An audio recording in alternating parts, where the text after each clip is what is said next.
दोस्तों, आज की कहानी राजस्थान और दिल्ली की ऐसी परफेक्ट मर्डर केस की कहानी है जिसे सुनकर आपको लगेगा कि शायद किसी फिल्म की कहानी सुन रहे हैं, क्योंकि इस केस को पुलिस को सॉल्व करने में करीब करीब 9 सालों का समय लग गया था। दोस्तों, इस केस में एक लड़का 2011 में अचानक रहस्यमय तरीके से गायब हो जाता है और उस लड़के के घर वाले और पुलिस उसे ढूंढने में अपनी जी जान लगा देते हैं, पर उस लड़के का एक भी सुराग पुलिस के हाथ नहीं लगता है। लेकिन पुलिस की 9 सालों की कड़ी मेहनत ने जब इस केस का खुलासा किया तो लोगों और पुलिस को समझ नहीं आया कि कोई क्रिमिनल क्राइम करने के लिए अपना इतना दिमाग लगा सकता है, क्योंकि जब इस घटना को अंजाम देने वाले लोगों ने इसका खुलासा किया तो लोगों को यकीन नहीं हुआ।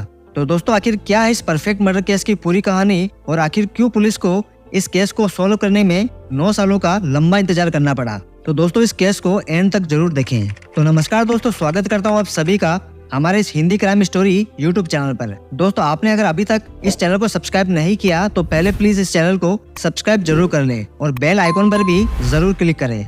तो दोस्तों, इस कहानी की शुरुआत होती है राजस्थान के अलवर के तापूगढ़ा में रहने वाले एक कमल सिंगला नाम के लड़के से, जो कि बिल्डिंग कंस्ट्रक्शन साइट पर काम आने वाले सामान जैसे कि सीमेंट, गिट्टी, बालू जैसे सामान की सप्लाई करने का काम किया करता था। अब 2010 में इसी काम के सिलसिले में कमल अपने गांव के नजदीकी गांव में जाता है, जहां आजकल उसका काम चल रहा था। अब इसी गांव में काम के चलते कमल का रोजाना आना जाना होने लगा और फिर इसी गांव की एक लड़की पर कमल की नजर पड़ती है, जो कि उसे काफी पसंद आ जाती है। दोस्तों, इस लड़की का नाम था शकुंतला। अब इस लड़की से दोस्ती करने से पहले कमल इस शकुंतला के भाई राजू से दोस्ती करता है ताकि उसके घर आ जा सके।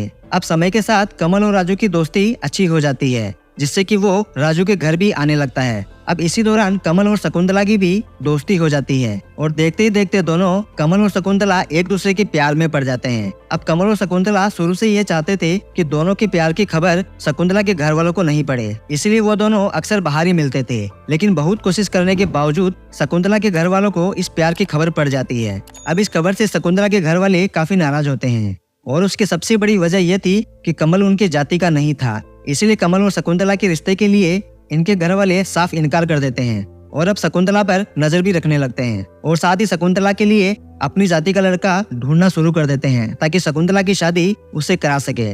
अब इसी बीच शकुंतला के घर वालों को शकुंतला के लिए एक रवि नाम का लड़का पसंद आ जाता है, जो कि दिल्ली के समलखा कापासेड़ा का रहने वाला था। अब इस शादी की खबर सुनकर दोनों शकुंतला और कमल बेचैन हो जाते हैं और लाख कोशिश करने के बावजूद शकुंतला की मर्जी के बगैर शकुंतला के घर वाले शकुंतला की शादी इस रवि नाम के लड़के से 8 फरवरी 2011 को करवा देते हैं। अब शकुंतला के घर वाले ये सोचते हैं कि शादी के बाद शकुंतला अपने पहले प्यार यानी कि कमल को भूल जाएगी और अपनी नई घर गृहस्थी में लग जाएगी। लेकिन दोस्तों, ऐसा होता नहीं है। शकुंतला अपनी शादी के अगले दिन ही अपने मम्मी पापा के घर वापस आ जाती है और अब 10-15 दिन तक अपने मम्मी पापा के घर ही रहती है। फिर शकुंतला के घर वाले के समझाने के बाद शकुंतला अपने ससुराल वापस जाती है और अपने घर वालों के कहे मुताबिक अपनी जिंदगी की नई शुरुआत करती है। अब दोस्तों, दुनिया की नजरों में सब कुछ ठीक ठाक चल रहा था। शकुंतला और रवि भी अब ठीक ठाक तरीके से चल रहे थे, लेकिन दोस्तों ज्यादा दिन तक नहीं, क्योंकि शकुंतला का पति 22 मार्च 2011 को अचानक गायब हो जाता है। दरअसल दोस्तों, 22 मार्च को शकुंतला और उसका पति दिल्ली में शकुंतला की बहन के घर जाने का प्लान बनाते हैं और 22 तारीख को दोनों पति पत्नी घर से साथ निकलते हैं,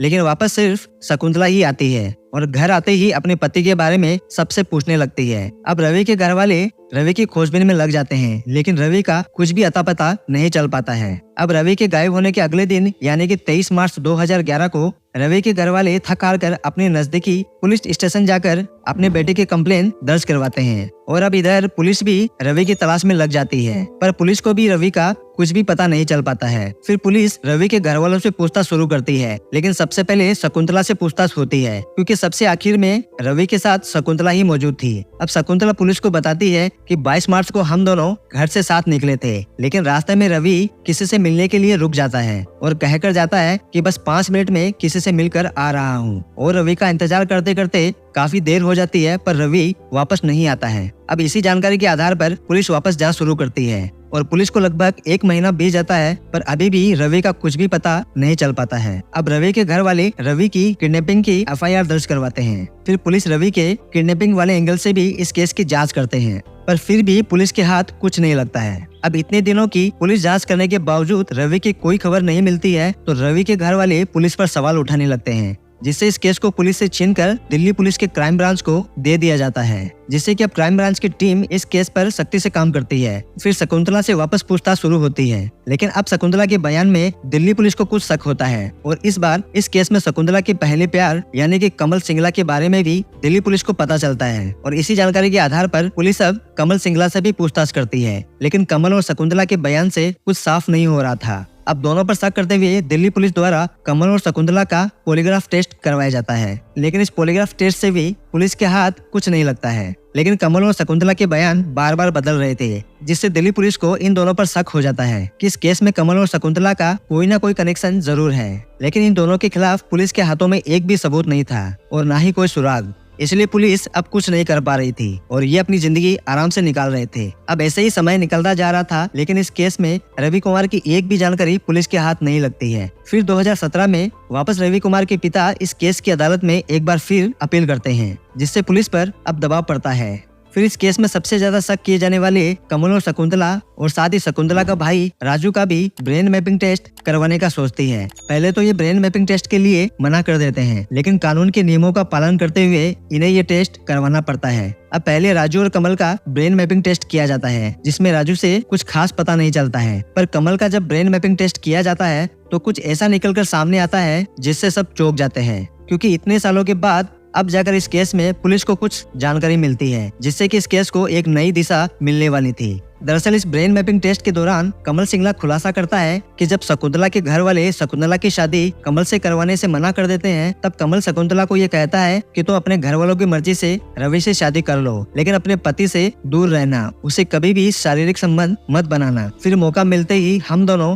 भागकर शादी कर लेंगे। और साथ ही कमल से इस टेस्ट के दौरान ये भी पता चलता है कि कमल ने ही रवि को गायब किया है। अब पुलिस को बस इंतजार था कि इन दोनों के खिलाफ कुछ बड़ा सबूत मिल जाए, क्योंकि इस टेस्ट के बाद पता तो चल गया था कि रवि को गायब करने में कमल और शकुंतला का ही हाथ है, पर बिना सबूत के इन्हें गिरफ्तार नहीं किया जा सकता था, इसलिए इन दोनों को पुलिस छोड़ देती है। पर शहर से बाहर जाने के लिए इन दोनों को पुलिस मना कर देती है। अब इसके बाद कमल और शकुंतला अगले दिन ही वहाँ से गायब हो जाते हैं और ऐसे गायब होते हैं कि पुलिस इनको महीनों तक ढूंढ नहीं पाती है और ना ही इन दोनों की कोई भी खबर पुलिस को मिलती है। अब पुलिस थक हार कर इन दोनों की खबर देने वाले को 50,000 रुपए का इनाम देने की घोषणा करती है, लेकिन फिर भी पुलिस को शकुंतला और कमल का कुछ भी पता नहीं चल पाता है। अब इन दोनों को ढूंढते ढूंढते 1 साल से ऊपर हो जाता है, पर अभी भी इनकी कोई भी जानकारी पुलिस को नहीं मिलती है। फिर आगे चलकर 2019 में पुलिस को इनकी खबर मिलती है। अब 27 दिसंबर 2019 को पुलिस के खबरियों से जानकारी मिलती है कि शकुंतला राजस्थान के अलवर के शालीमार कॉलोनी में रुकी हुई है। अब पिछले 2 सालों से शकुंतला पुलिस को चकमा दे रही थी,